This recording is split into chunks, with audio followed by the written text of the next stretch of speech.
Hello, welcome, grinders, to the 15th episode of The 15. Grind. Wow. 15 episodes. I know we always talk about how many episodes and those numbers, but 15 feels like a multiple of five, so maybe it's significant. Uh, I'm doing well. Jaren, how are you? I've been doing really well, honestly. Like, just been in an overall really good mood here recently. Yeah, Like, things have just been going great. great. Yeah. Excellent. Yeah. Yeah, same. Things have been good, dude. The weather's warmed up finally, like in California. Oh, you It was mean like you guys like finally got above 70 degrees? No, dude, no. It was like I swear, man, it was like 50 degrees for like 3 months, and it was like constantly raining. Like we're out of drought for the first time in 7 years. Like it just didn't feel like California. But now we've had like 70 plus degree weather, and I've been like going to the beach and Wow. living my best life, just existing in the ocean. I don't know. I Um, know I know we have like people that like listen from Canada and they're like, "Oh, warmed up from 55." Wow. Okay, yeah, true. But like, I mean, like I lived in Arkansas for 3 years, and the weather was like every 5 seconds different. You know what I'm talking about, and like awful Oh and yeah. cold and hot, and like you can't drive around with your window down in your car. Like you get eaten by mosquitoes, whatever. And so I moved back to California, and I'm imagining like, oh, it's gonna be 70 every day. It's gonna be glorious, and it was like 50 degrees for like 2 or 3 months, and I was like, where's the California I remember? That's actually interesting too because not long ago we had like a low one day of 22 and a high of like 76. Yeah, it's literally like that always blew my mind. Like 50-degree difference between the low and the high on days in Arkansas. Like, oh, I don't know. I mean, I I live kind of it. missed. I missed the rain a lot, but like it's been raining so much here that like I truly don't miss the rain a lot now because there's been so much of it. I don't know, but Yeah. Well, it's good. I've been I busy. mean, we've honestly missed a lot of that like acclimate weather. Like it's been all around us. We've heard about it, but it's pretty much missed us. So, anyway, moving on to Summoner's War related content. Sure. Yeah. Instead of the weather, we are not a weather podcast. Um, What have you been up to the last week, Keith? Anything cool uh, happen? Go ahead, break it down for us. yeah, Summoners War wise. I mean, I summoned my Talia from the event. Okay, Um, so I know you summoned Talia. We know you wanted Talia. I was really hoping you would lead off with another summon you had. oh well, we'll get to it. We'll get to it. I'm just going chronological order here. I did summon something else, guys. Don't worry about it. We'll talk about it soon. I got my Talia, and but just to talk, kind of like to lead into the week. It's relevant because I got my Talia, and I know I touched on this before when I talked about the event, but it was like I felt like every day I was like waking up and grinding as hard as I could to get those like 500 energy used to get my summon for the day, and then not getting Talia, and then feeling sad and like missing a guild war out of depression or whatever every day for 30 days. So that was great. But I summoned Talia, and as a result, I kind of felt a little liberated, and I haven't been playing quite as much because of that. Like I kind of Yeah. I mean, I wouldn't say took time off. That's not really it. But it's more like instead of doing 500 energy in the first 2 hours of my day every day, I'll do 500 energy over a day now, since then. And I'm going to get back into it playing a little bit more hardcore. But it did kind of give me a little bit of like a catharsis relief. Like, cool, I got Talia. I can chill out for a little bit. Yeah, I don't have to worry about missing a day and then like ruining my whole event or whatever. Yeah. Um, so that's cool. But yeah, my monthly L&D check-in, I summoned Frigate from that, the dark Nice, dude. pirate captain, and he is actually great and usable. One of like the best light and dark nat fours in the game, I would say. Yeah, There's a he few is. better ones, probably like Uh, Amarna and maybe can like we YM. actually circle back real quick to talking about the event because we Okay, did some stuff before the show and I kind of wanted to cover that because I know that Come to yeah, Us listens because they gave us a shout out. So yeah. Hey, what's up, um, Evan? How you doing? We've been yeah, watching all the good Fuse Fuse news. News. Yes. Yeah. I saw that Um, tournament pre-recorded. You guys were screaming into your microphones and blew my eardrums out like 50 times. So that was cool. But hi, go on, Jared. anyway, back to the event. So one of the things that like because I experienced it too. It took me, I think I got Shayna. I was going after Shayna for the event, and it took me until I think 33 summons to get Shayna, Yeah. which was just like, honestly, it's like really painful each day to like go and try to farm as quick as I could, and then not summon the Shayna. So one of the things that I was thinking about was just like a way to like counteract that. The first issue, in my opinion, was that it was a month-long event that we had to wait until the end for. But the biggest thing was honestly the fact that you did get a summon every day, which sounds almost counterintuitive. But I think that if they had done something different, like for instance, make the choice Nat 4 that you wanted the end reward, so that it was just like a summoning scroll for what you wanted to pick Nat 4 wise or something along those lines, then you would still feel motivated to play the same amount. You still want to do the event. Everyone who is a consistent player does the events every day typically, and that way you avoid that depressing feeling of not getting what you want each time. And honestly, this is one of the best events that Come to Us has done. Like a choice Nat 4 is huge, and I don't want to take away from that, but I think truly some comes burnout. down to perspective, Yeah. But it did. I mean, it warped my perspective too. It kind of felt like burning out, because then, I started getting like that feeling toward the end. It's like, oh man, what if I don't have the time to farm all these today or this or that? But it's like I'd been going so hard on it. It was like I had to farm that 500 energy worth every day, because what if I miss 5 days and I miss the one monster I'm trying to summon? Yep. Like wow, I literally wasted 30 plus days of farming to not get the monster I wanted. And I know it wouldn't have been that way. Like there were other monsters that I could have chosen. Even if I'd gotten 10 summons through over the course of the event, I'd have still picked a monster that was necessary or relevant. And so it wasn't all rooted in the I have to get this one monster. Like there was 2 or 3 that I like looking through it. Like I don't have an Aegir. I could have picked an Aegir had I not gotten my Talia. The water cannon girl is good. You know what I mean? Like for people going after Lucian, like they have the option of like Skogul or like some other wind DDs for giants or whatever. So it's like there's in all the cases there's monsters that people could get even if it's not the one they wanted. But for me, it's like I felt like I was grinding it out every day. So like as we started getting further and further, it's like holy crap! Like if I don't grind it every day, then I risk it. I would argue that both of us probably do well over 500 energy a day. And matter of fact, when we did the event that counted energy, we were over like 1,200 a day on average, I think. Something like that. Yeah. It wasn't even necessarily feeling the need to like do just 500 energy a day. It was trying to do it quickly because I'm an addict.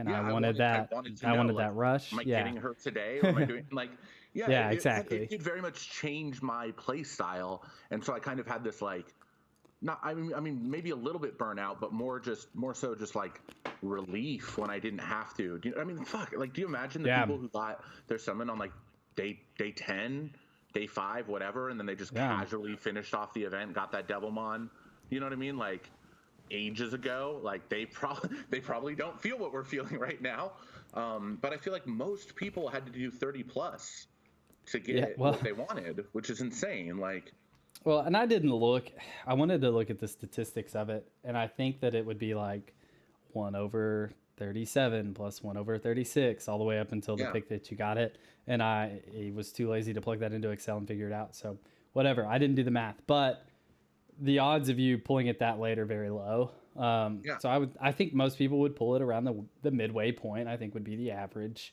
At least that makes sense to me. 50-50 chance. So anyway, I think that's probably where most people got their monster. And even then I at the halfway point, that's when I started to kind of feel the burnout personally. So because it was like I'm over halfway there. Yeah, I remember, I mean, we hit free rune removal. And I was like, I'm gonna get Talia any day now, like at free rune removal, and we're almost at the next free rune removal now. But it was like any day now, and I like had it planned. I had the 6-star monsters saved up for like the stuff to 6-star saved up. I had the essences, the energy, like I had everything saved up for her, and then I literally sat on all of those resources for 20 days waiting to pull her.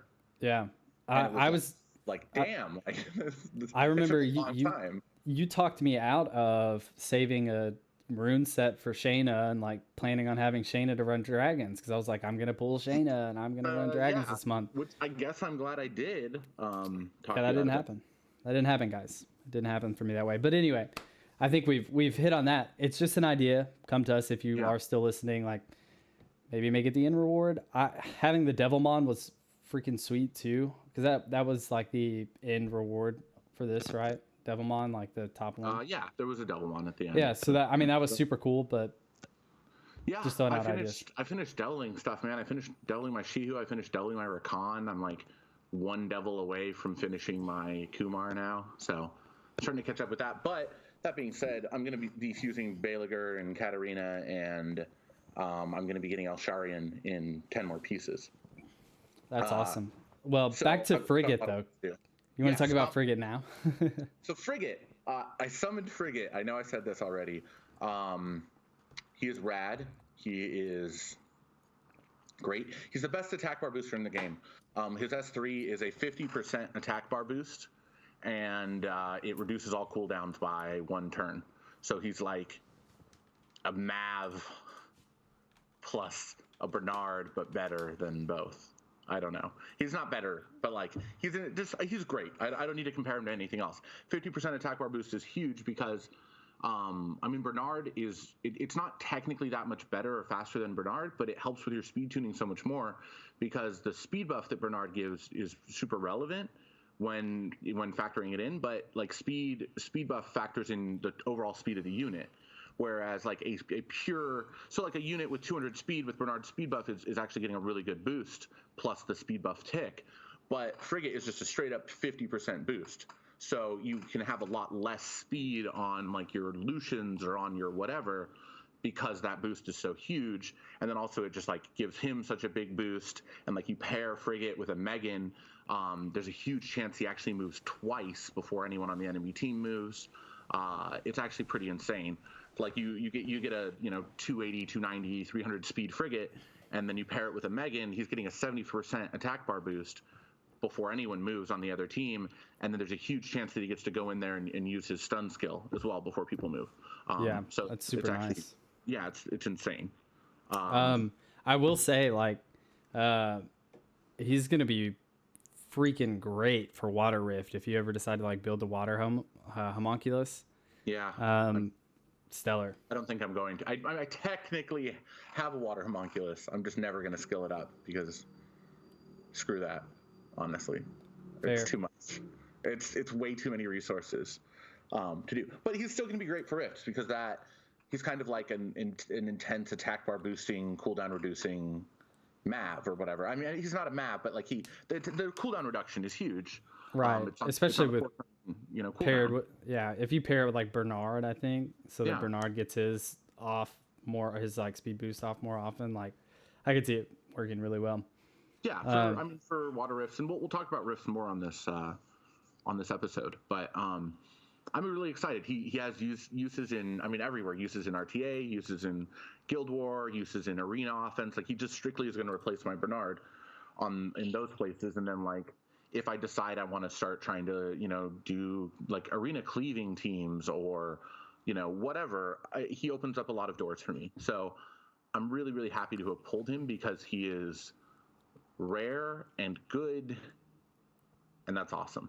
That's that's it. That's the end of it. Like he's going to be great, and I straight up like literally can just replace my Bernard with Frigate in my arena offense, and it improves it.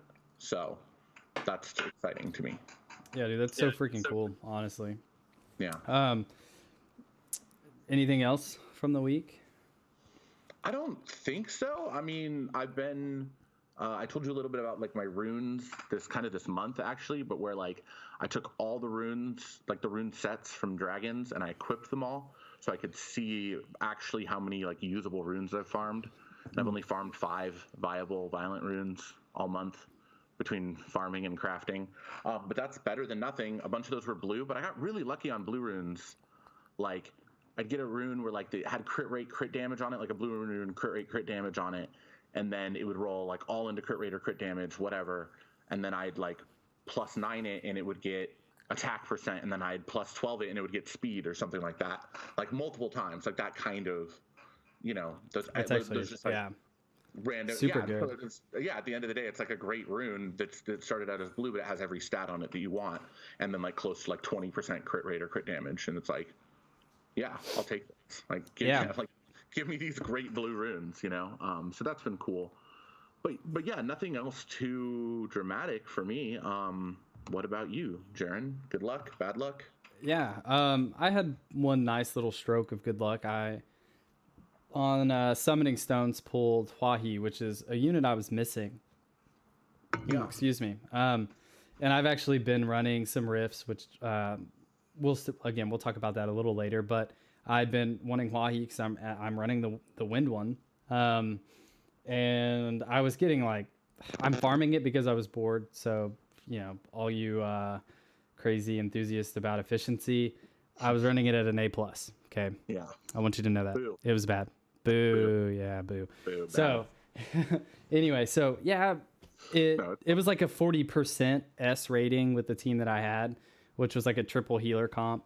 And then I pulled Hwahi and immediately 6-starter, built her, put some half-ass runes on her, honestly, and she's great. I'm using the Fire Panda, Perna Frontline, Chasun, Hwahi, Hwa, and yeah, that's only 5. I don't even know who the last person is, to be honest with you.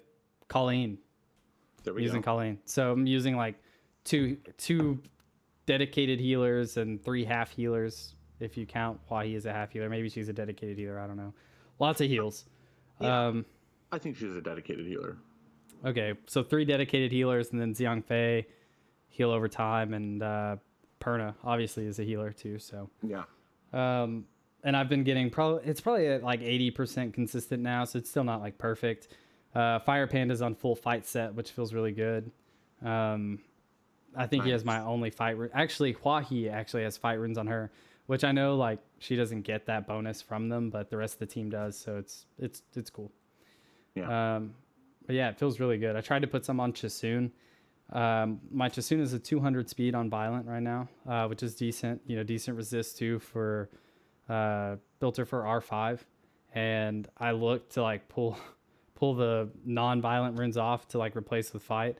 And they're her 2 fastest runes. One's a 21 speed and the other is a 22 speed. And I was like, that's how I have a 200 speed violent set. It's because it's none of my violent runes. Because that always happens to me. My broken sets, the actual broken runes are the things that make the monster viable for me. And yes. I've got a blue 5-star violent rune on there or something, 12 speed, and then my broken sets are 27 speed runes, and it's crap. I guess this is as good as it gets for me. I just truly need to go back and farm more. Violent runes, but which I saw the lightning, and honestly, this was on day 30 of the event, and I was like, if I pull Shayna, I'm gonna scream, because at that point I was too deep in to go for anything else.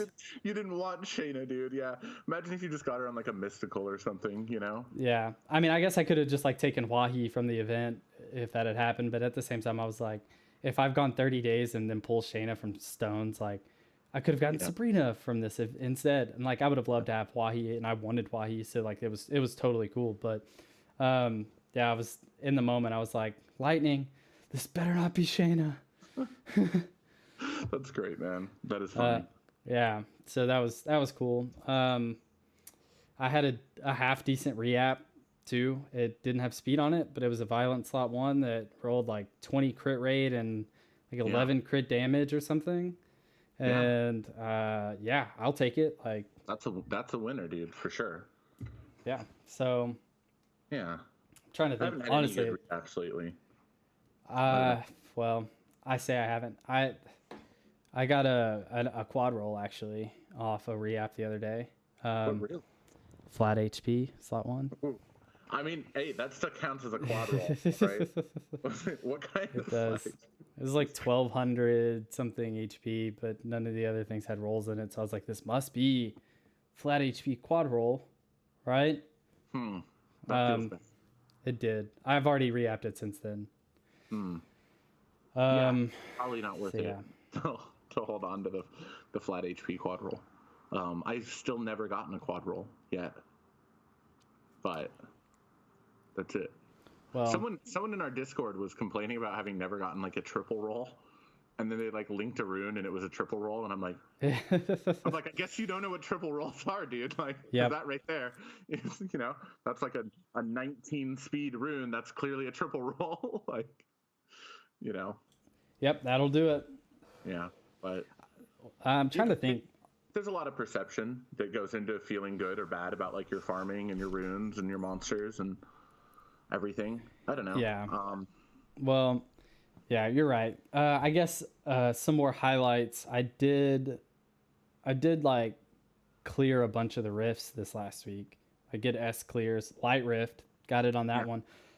Changed nothing. Was running at A plus and still run at A plus every run, and out of nowhere, RNG lined up, and I got the S clear. I'm really jealous. It's your Perna, I think, right? Because like, Yeah.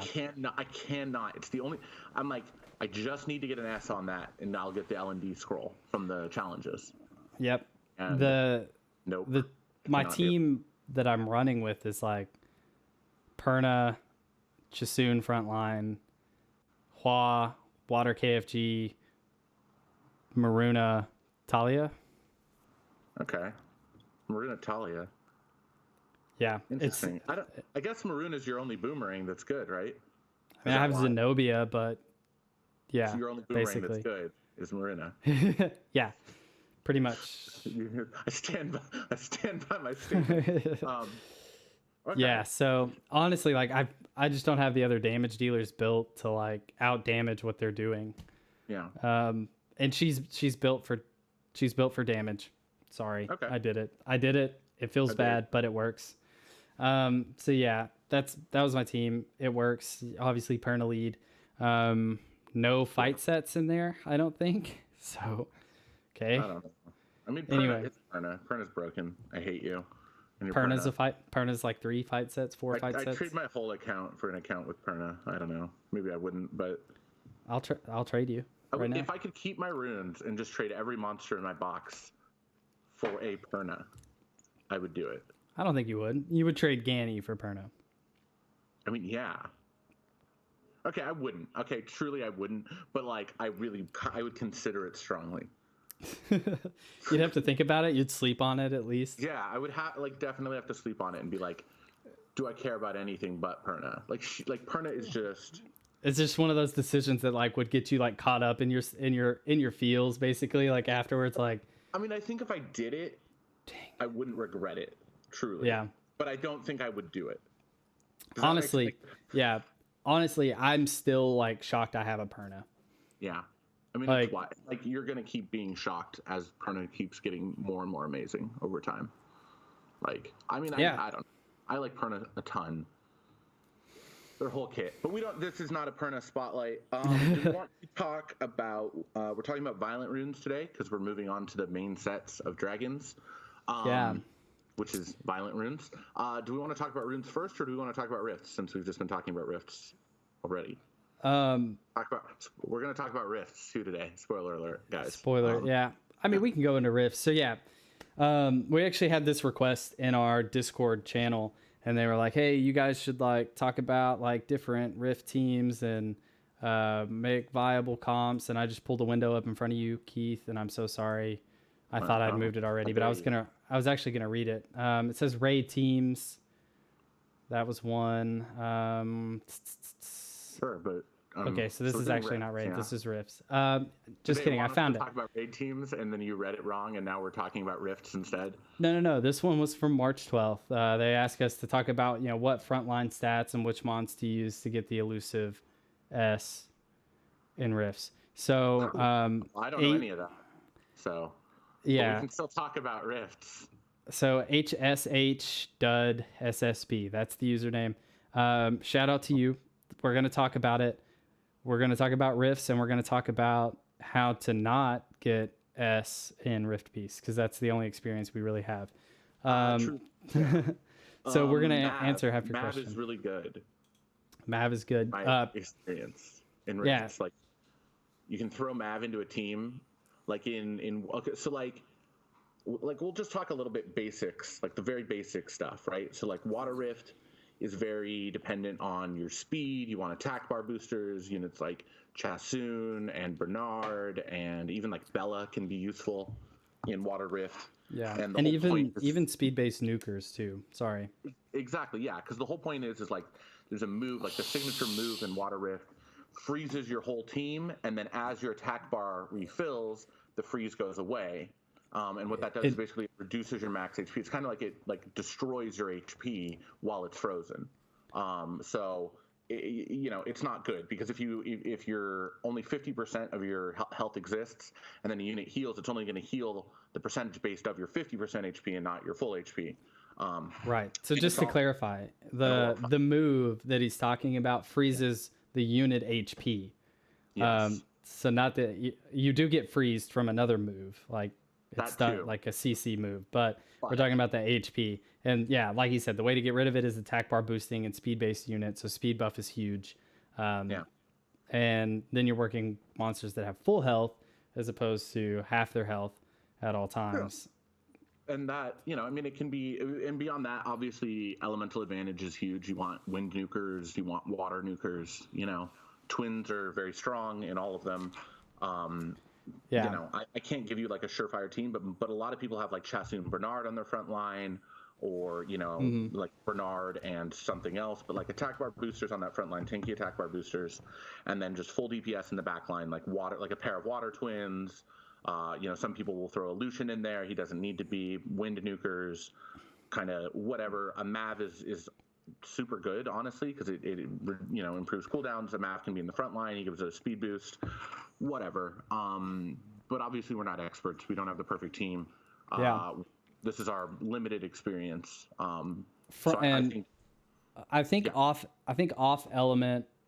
So like the ones with element advantage, I think frontline defense that you want for them is 1,000 defense. That's like the stat that really matters because every Rift boss has Thorn of Despair move, which is based off your defense, basically. Like it scales with your defense, and the higher your defense is, the less damage it does. So you want to have at least, I think, 1,000 defense, and that's with towers. So if you don't have towers, you probably want to, you know, aim accordingly. And by towers, I mean like glory towers maxed. So I don't have any of those maxed. Might shoot for, you know, like 1,100 or 1,200 at that point. If you don't have the max or you don't have any in them at all, you know, you can kind of check it yourself and see what feels good. But so past that, you're just looking to add as little sustain as possible needed to clear the run, and then just like maxing damage. Honestly, like that's the way to like clear a lot of these, is really just to nuke the boss down, because you don't want the boss to get his third move off, ideally in a rift run on his last groggy state. I mean, if he gets it on, you know, after first or second, then you probably don't need to be running it anyway. But if he gets it off on that third, then I mean, truly, you don't want to run rifts until you can get S+ on them, until you can clear the whole thing. Everyone runs them before that anyway, but it's not super worth your time to invest unless you're getting, you know, unless you're clearing the boss before he clears you. But whatever. So I mean, we don't need to go too much deeper into it. I would say we can move on to the next rift, which maybe Fire Rift we could talk about. Yeah, Fire. Which is just, it's AoEs, right? Like the signature move, the boss spawns all these little minions that you can't target, and you have to use an AoE to clear the minions. Lapis is like my go-to unit and most people's go-to unit for clearing that. But basically, you want ideally like 3 units with 2 or more AoEs to consistently clear. So again, twins are great. Like Shayna and Maruna do great there. Verad is awesome because he's got the right element. You know, Lapis is super good. A bunch of people use, you know, a bunch of different AoE monsters. And I actually, for Fire, and I don't get a consistent S clear, but I have Verad on my front line. Yeah, a bunch of people do, right? His damage skills with defense, he, can live up there and do some tanky stuff. Colleen I find Colleen to be a great healer in a bunch of these. You can even technically use Colleen in the Water Rift if you need a healer, but maybe don't. But like you can, like Chassoon is probably better there, but like I don't have a Chassoon, so I use Colleen almost everywhere. Yeah, a lot of people say you can use Hua He in place Yeah, of Colleen for a lot of these too, just so you sure. guys know. And I will say, since I pulled Hua He, like her heal is nuts. Yeah, I wish I could look at her attack right now. I'm in the middle of a run, but I think it's at like 2200, and then I obviously have a Perna lead too on top of that, with some fight sets and stuff. So, yeah, her that's heal is like better than Chasoon's, better than Colleen's. nice. It's very, very powerful heal. But anyway, yeah. So then past the Fire Rift, you have Wind Rift, and Wind Rift is all about excessive heals, basically. Yeah, And I've been farming for the Wind Homunculus level ups. So when I pulled Hawaii, it was huge, honestly, because I needed a healer that could also like put out some kind of damage, and like she's honestly like the perfect one. yeah, So I'm running like Fire Panda with a full fight set deal, and Perna frontline, Huahi, Colleen, Chasoon, and Hua, and I get pretty consistent clears yeah. with that I mean, team. basically, fire DDs like I actually really like Leica on a vamp set in Yeah, my win.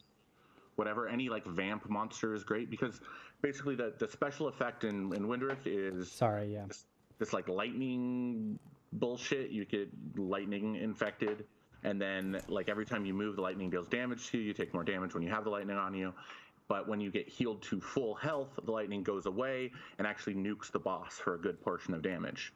yeah, So healers are actually nukers in the Wind Rift, which is pretty cool because then you can have like a nice mix of like good utility healers and tanky defensive damage dealers, and then your team, will do pretty well most of the time for that.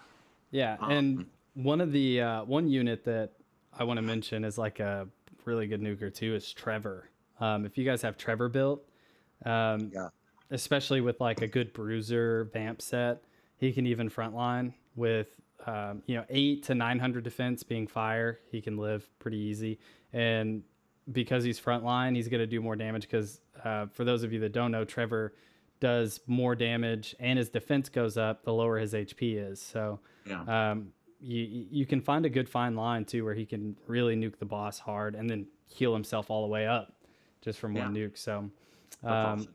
yeah, so Leica's great too. Leica's Definitely. really, really good. But yeah, Trevor, honorable mention. I haven't built mine yet, and I will once I farm Necro to get Vampirins, I think. But Yeah, yeah, that makes sense. So then, speaking of Necro, Dark Rift. Moving on to Dark Rift, your Necro team can just run Dark Rift. Like that's literally it. Like the unique mechanic is like a unit gets like imprisoned, and you have to hit the boss like 30 times to unimprison the unit. So the trick is basically like you need whatever's on your front line, you need to be able to exist without that, like with that being imprisoned. So you can't really run one healer unless it's on your back line. So you got to be aware of that. Like if you have a healer and it's on your front line and it's your only one, it could get imprisoned. You have no heals. If your only attack buff is up there, your only armor break is up there.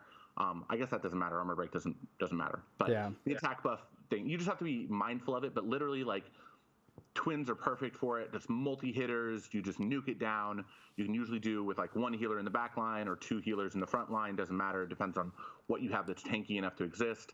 And you just multi-hit, nuke the boss down. It's really simple. Like the Dark Rift is actually one of the easiest ones, I would say, yeah, because you can basically put your Necro team in there plus one monster and run the Dark Rift. And then obviously there's like some MVP units, but nothing. I mean, because it's element neutral, it's kind of like any of the units that are great in all the other rifts also work great in Dark Rift. But I don't know if you have anything to add on the Dark Rift, Jern. yeah. No, I mean it's like you said, the easiest of them all to clear. It's the only one I've gotten a double S on so far.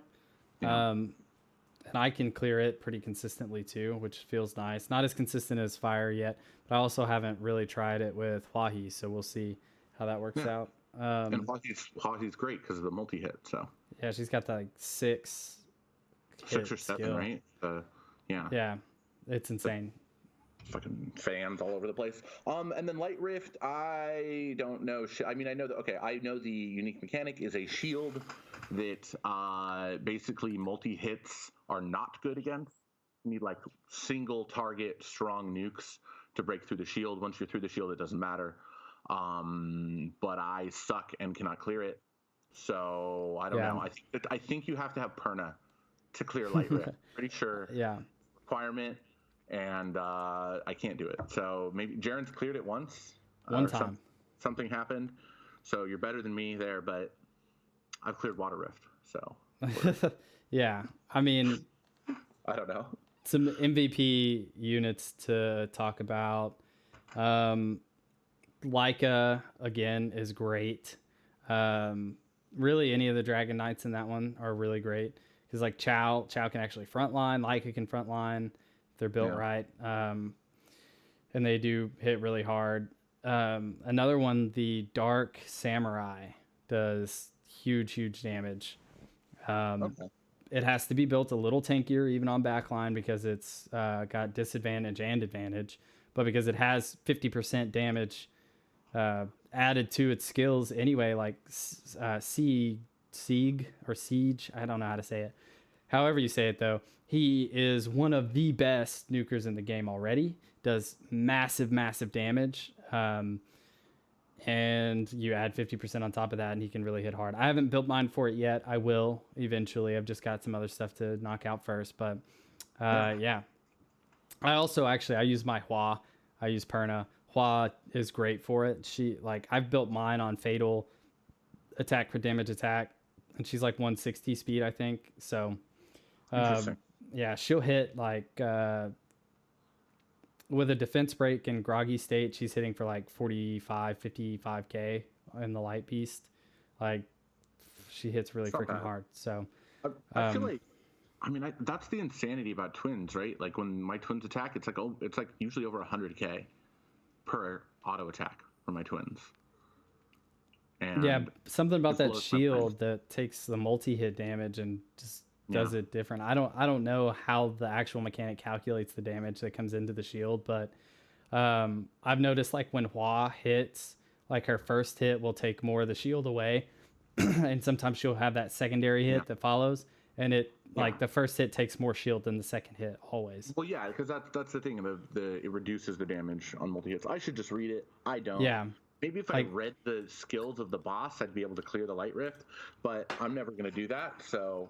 One day I'll just put a random configuration of monsters and runes together and it'll work. And then I'll get that sweet L&D scroll and I'll get a Dark Martial Cat. So yeah, so I mean, just to try to fully answer the question, like base stats, you really want to aim for that 1,000 defense mark, and maybe higher if you can. And then the rest of it's all just damage. Like water's the only one that speed matters. The rest is just how your speed tuned, so you just want to make sure things are speed tuned properly, but you want to throw as much damage in there as you possibly can. And I feel like I've read that speed doesn't matter in the rest of them, but I think he moves faster the more you go, or maybe it's just he gets more turns per your turns, but I don't really know. The interesting thing I found is like speed should only matter relative to your own units. So like if you have like a Colleen in there with your raid rune to Colleen at 220 speed, and then all your nukers are like 110 speed, right? Like your Colleen's going to lap them and take way too many turns. So like you want everything to be relatively the same speed. Like if you have a fast unit, like a fast healer, it's going to take twice as many turns as your nukers are, and that might be good to get the heals more consistently in there, but it also is something you just need to consider. If you have a Theo in there with 200 plus speed, he's going to move way more than anything. He's going to move twice as much as anything else, and there's only a set amount of turns your units are allowed to take for the boss moves. So yeah. So to consider.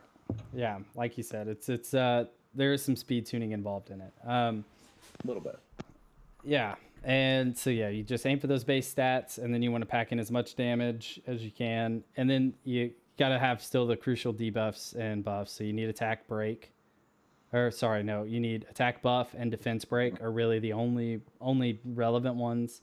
If you're running someone like the water KFG or the dark samurai, or even I think the fire homunculus has a skill where the just like scales off of the debuffs. You can stack debuffs in groggy state, and like obviously you'll do more damage for like triple S clears and stuff. But just to get S clears, like you really just need defense break and a consistent attack buff to keep people up. And branding can help as well, but is harder to get. Yes. But absolutely. But yeah, I mean, I think we've covered it pretty well. I don't know how we're doing on time, but we're at 40 minutes, so yeah, we're doing. Right. I think we have time to cover the violent runes at least, right? Yeah. And just real quick too, one thing that I did want to come back on is just team synergy. Like this is a big like team synergy and rune check. So we kind of covered like the niche each boss has. So the idea behind each one is you're gonna have to bring a team that has the synergy, and then you have to have the runes to be able to clear it and nuke the boss down and do the damage that you need to do. So that's kind of the gist of each Rift Beast. But yeah, anyway, so yeah, violent runes. Yeah, they're the best. Yeah. That's all you need to know. Anyone who's not like early game knows the importance of like having good violent sets. And like honestly, farming dragons is literally just farming the crafting material to craft violent runes, in case you didn't know that. Yeah. You can't actually, it's impossible to get a violent rune from dragons, despite it supposedly being on the drop table. You just need those red crafting material. It drop. Okay, so violent runes. What is their set effect, Jaren? Set effect. 22% chance to get an extra turn at the end of your turn. Yes. That is what it is. Is huge. And the reason it's huge is a bunch of reasons. So what that means is you have a 22% chance to ignore crowd control unless it's 2 turn, right? So if you're stunned, you have a 22% chance to just freaking ignore that and take another turn. It's a 22% chance to do double damage if you're a nuker, if you're a Theomars, if you're an S1 nuker or whatever. It's a 22% chance to reduce your cooldowns by 1 turn. It's not even double. So there, real quick, there is a cap, and I think it's important to talk about it because the cap is different in different places. I think it's you get 4 in pretty much everywhere but RTA. But there are videos of units taking 6 turns in a row, despite ComToUs telling us that the cap is 4. Those are units with inbuilt. No, dude. There's like a video of an Eladrill taking 6 turns, and he doesn't get any extra turns. The cap is supposed to be 4. Let's just pretend the game actually works. It's the cap turns. is 4. That's 4 violent procs, though, not 4 turns. So that means it's 5 turns. 5 turns. 4 additional turns. 1 turn and then 4 additional turns. Yeah, and then RTA is 1. So when he was saying, 1 additional turn, it is capped, which makes it a lot more doable. Honestly, like in Guild Wars and Siege and all that, like it's annoying to deal with, and you want to like you don't want to feel cheated when you're farming those rewards. But at the end of the day, I think that like in PvE especially, having those turns is like freaking awesome. Like it's amazing. I don't want them to take the cap lower than what it's at, honestly. So yeah. But so many positive effects. It reduces cooldown time. I don't know if you quite said that one yet, but you clear CC, you're doing more damage. Like literally turn advantage is what the game is about. Like we've seen the meta. The meta right now is speed. You have speed caps with units. All the top tier players in the game, like they have other substats on their runes that are high and they're great runes. But speed is like the most important rune for like in-game PvP, mid-game PvP, PvP in general. And the reason behind that is turn advantage at the end of the day. It has nothing to do with wanting necessarily to move first because they're second turn based Yeah. teams, but it's And just turn advantage. it's really strong in the defense meta, right? There's defense and offense, right? Like there's sometimes I'll attack, a Guild Wars defense, and I won't have enough damage to break through, but then I violent proc, and I'm like, cool, I like screw your defense. You know what I mean? Like my nuker just went twice in a row, and I would never have been able to break through like your Wusa Chassoon, whatever, or your Kamoon Theomars Chassoon, or whatever, if I hadn't had a violent proc on my side. I would counter that with, if you didn't have a violent set on, you might have a fatal set, and then you would have had the damage to clear. Yeah, maybe, but fatal's only 40% attack. Violence broken as hell. I mean, and that's the thing. Like, it helps you get through. Like, it's wildly powerful. It is. It's stupid. It's stupid good.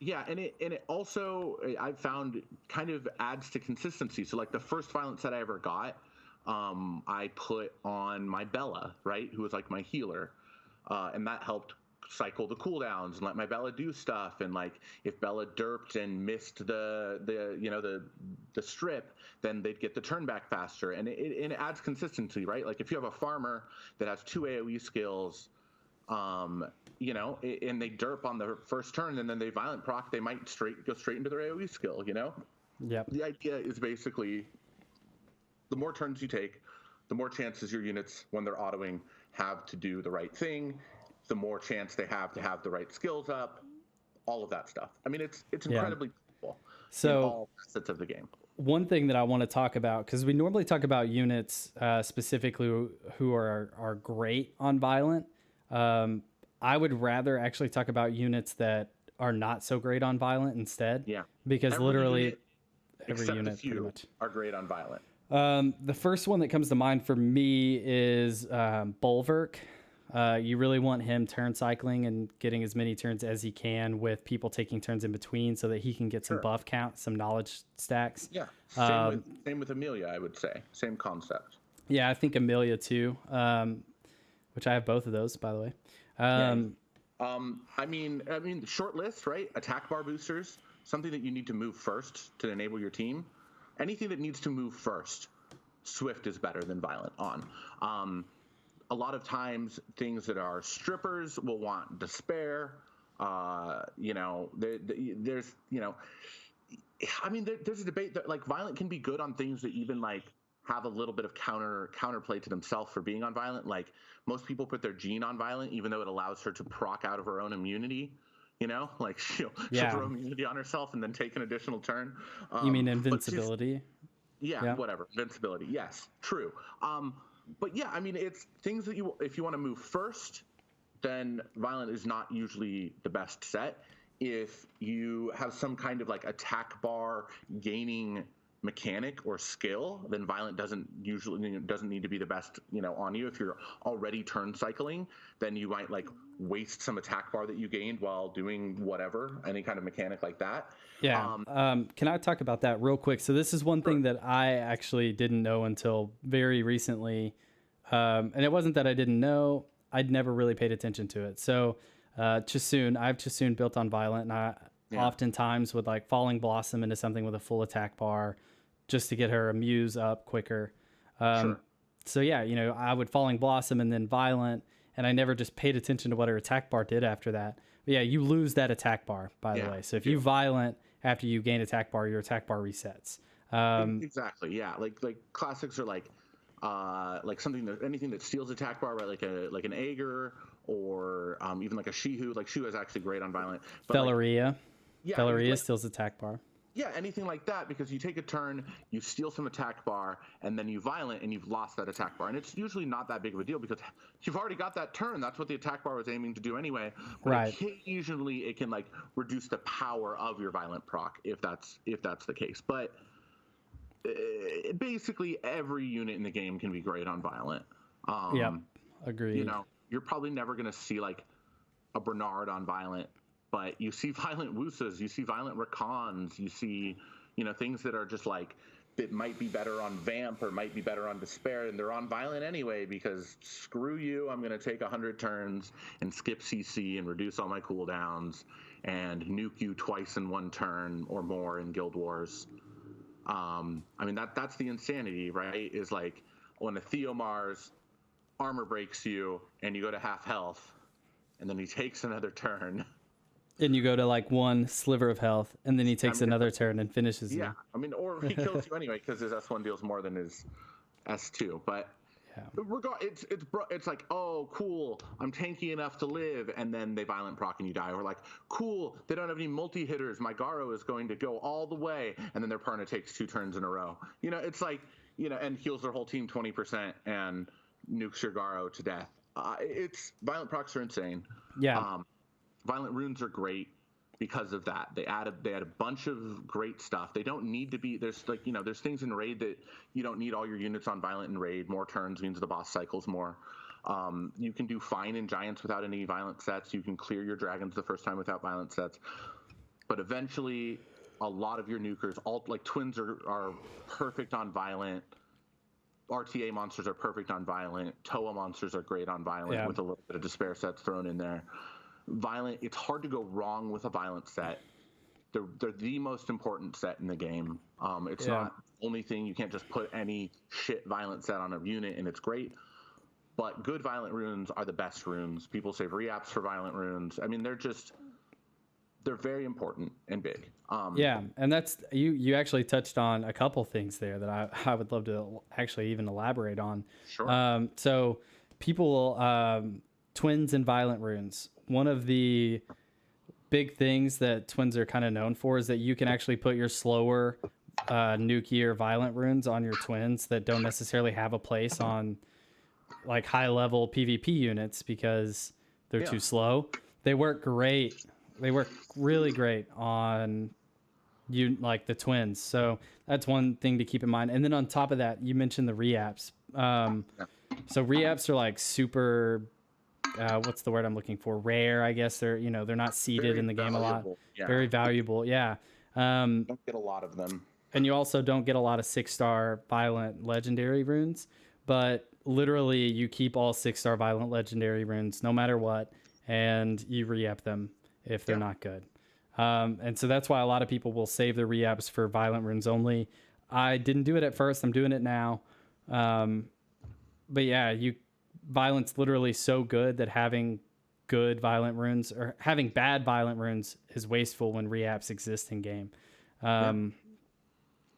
So yeah, a lot of people will, for efficiency's sake, save them all and just re-up only violent runes. And some people, even the crazier ones, will keep it to like 2, 4, 6 6-star violent runes only.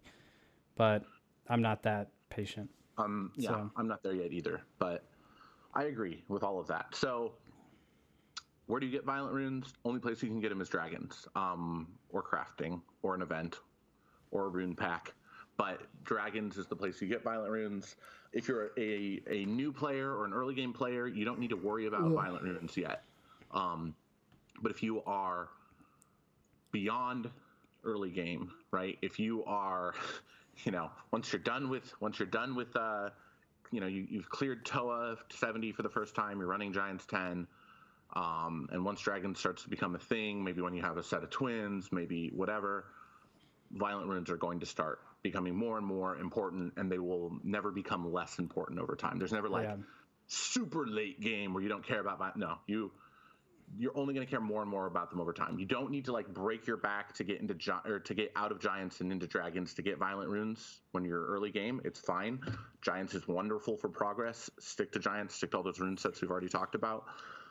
But if you're mid or late game, you can't deny that violent runes are very, very important for you and what you're doing in all places.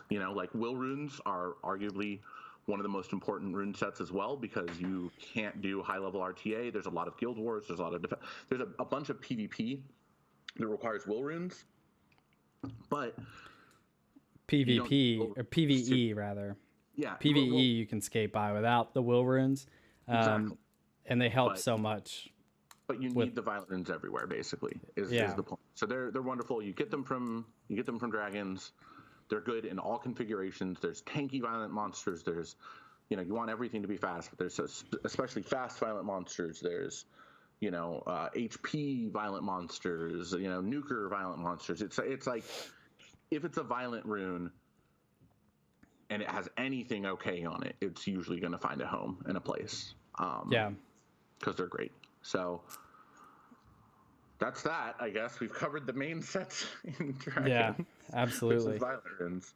And yeah, like if you're you can craft other stuff. I mean, I'm not saying don't craft other things, but typically your rune crafting materials should be focused on violent runes, or occasionally like will runes, or occasionally this, but like, I mean, red crafting materials, it doesn't make sense to use them on anything but violent runes, unless it's like a very niche, like you need one rune, or you need any rune, or you know what I mean? Like if you're just starting, like, but even then, like when you're running giants, like your crafting materials, you get some of the red ones, you should be crafting violent runes with those. And that's like where your first set should come from. Your reward set, plus some crafting, plus some event rewards, and you'll have a set or two of violent runes by the time it's, necessary to have them. I wish I was a little more patient with my crafting materials. Like I realized, like as soon as I hit over like 100 of the red ones, I'm like, all right, time to go craft 5 violent runes. Or I craft 1 violent rune at a time. Like how bad it is. Like I'm like,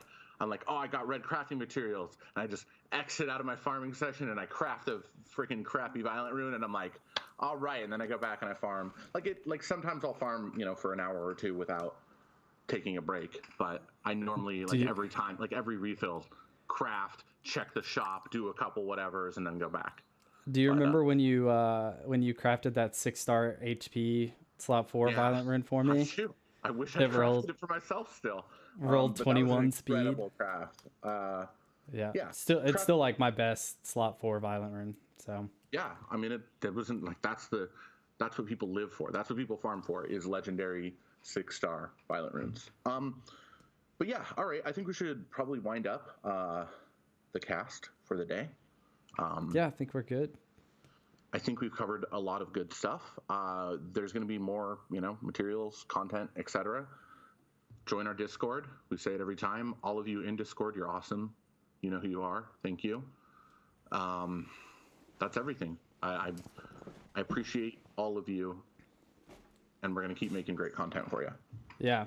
Yeah. And just to say it too, just because I want to thank everyone that like is in our Discord. Like that is super enjoyable part for me about all this. Like the recording and everything is really fun too, but just getting to hang with all the people in Discord. Like we appreciate you guys being there.